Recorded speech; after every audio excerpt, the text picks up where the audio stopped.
All right, I have a super quick mail day, so I'm gonna incorporate this segment that said that I was gonna start doing, like doing reviews of certain stuff. Like I did stuff for like potato chips and whatnot in separate videos. I just don't get those too much anymore. Also, lack of interest. But so I got two CDs here that I'm gonna review very quickly because I listened to them over the weekend, and I have feels like two CDs here that I'm not sure where I came from. So these two came from Discogs, which is The Cat Fiends and Disappearer. Let's go with Disappearer because it's 3 songs. I bought this specifically because it was on Trash Art.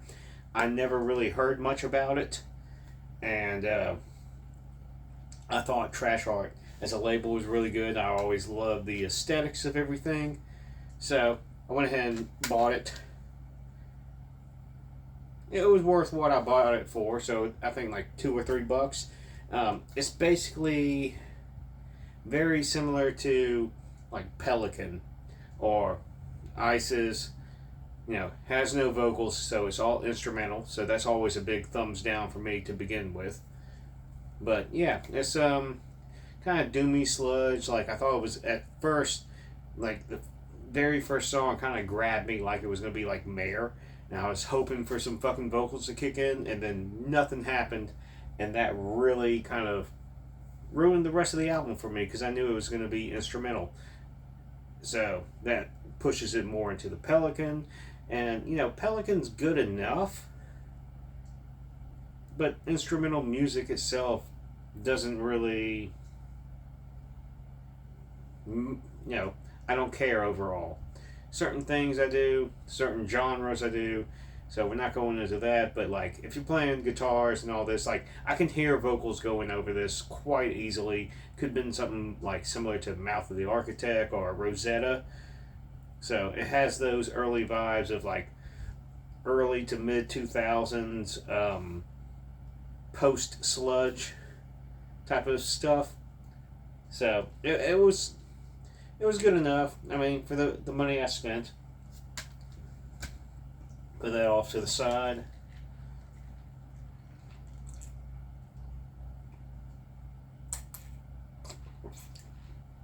Now for Cat Fiends, this was a very big highlight for me. Like, I only checked a couple of things and okay, this sounds good enough.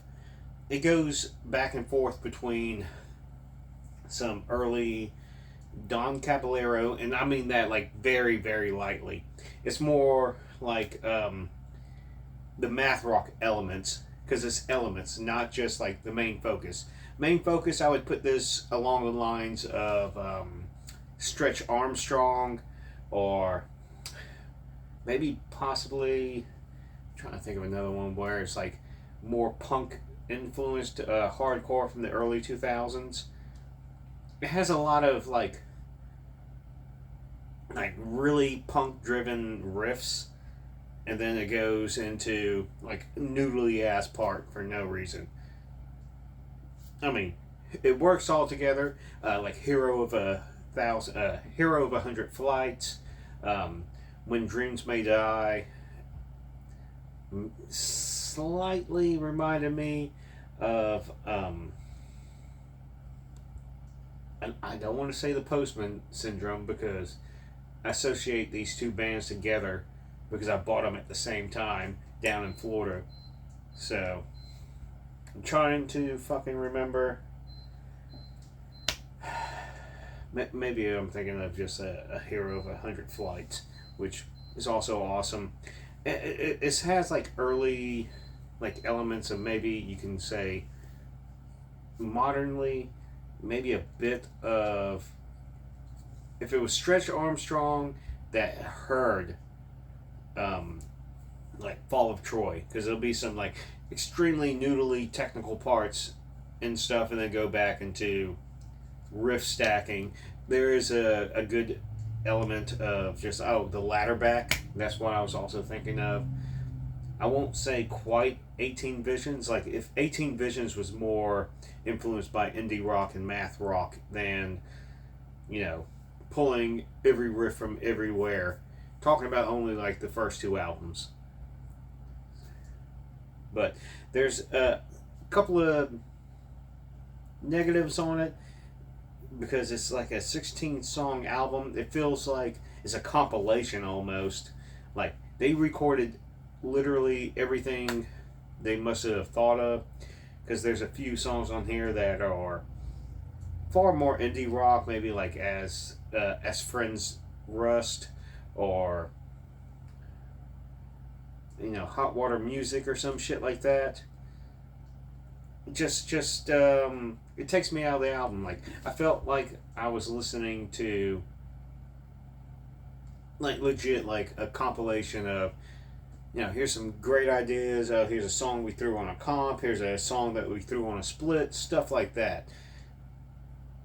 They like I'm looking here in the back. There's a couple of instrumentals.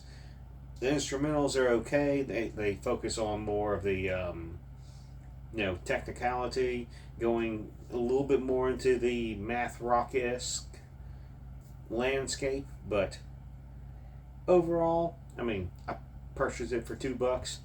I got my money's worth. Like I want to go through. Like this should be like take these 16 songs, and you could cull it down to about, I don't know, like 9 to 11 songs, and it would have been like banger right out the fucking gates. They probably would have been a bigger band.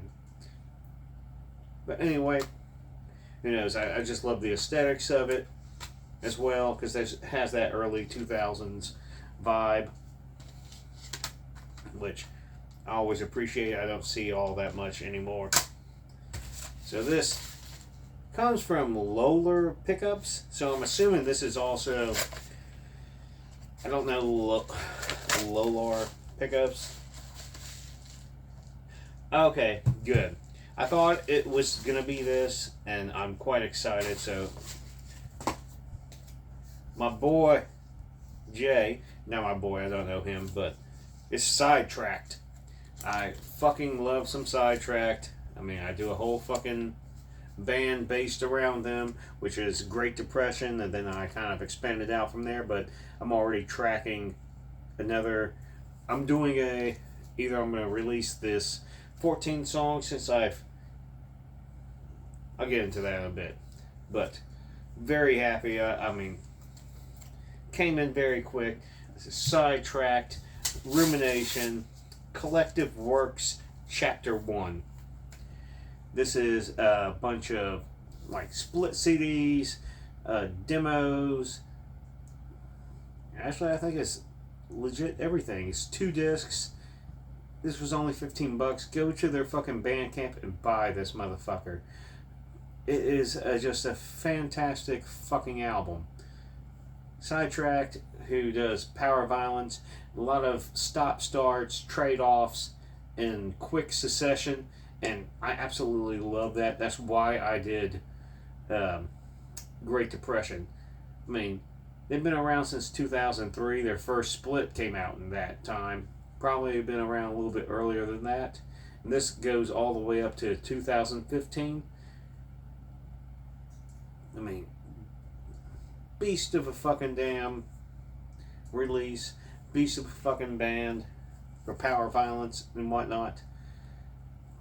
I don't know what else to say. I mean, it's like a Digipack. I know it folds out.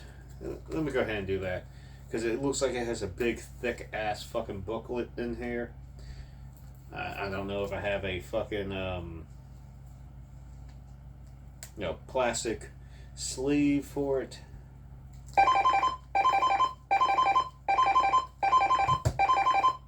Hold up.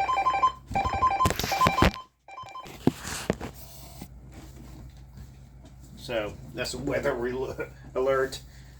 But here's 99 songs on one, and well, they're including songs on it because disc 2, it's more than 99 songs, because it's like track 99 is an entire fucking comp on both. Just really fucking awesome. I mean, I love. I mean, I can't wait to like dive through. I know I don't want to. I don't know if you can see, but there is so much fucking art and flyers and stuff, including these thick ass booklets. I mean, this is well worth fucking $15.